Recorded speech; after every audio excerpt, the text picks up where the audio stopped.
তো বন্ধুরা, তোমরা বালা উলা আসনি আমার একটু কমেন্টও জানাইও। আমি তো বেশ বালা নাই, কিতার লাগি ডিউটি করতে করতে আর বালা লাগে না।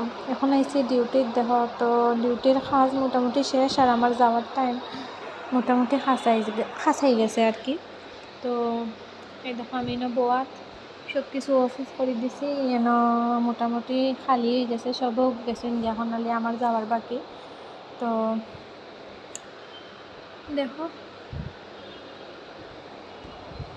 ভালো লাগে না এটা জব করা, বুঝছনি? তা খুবও একটা বিরক্তিকর লাগে। কার জব করতে ভালো লাগে না আমার একটু কমেন্টও জানাইওছেন। আমার তো বিলকুল পছন্দ হয় না এটা জব করা, মানে আমার টোটালি ভালো লাগে না। যদি আমার অন্য মুখে থেকে আছে না, গড়ে বইয়া কিছু টাকা পয়সা ইনকাম করতে পারতাম, তাহলে তো জব জীবনে আইলাম না।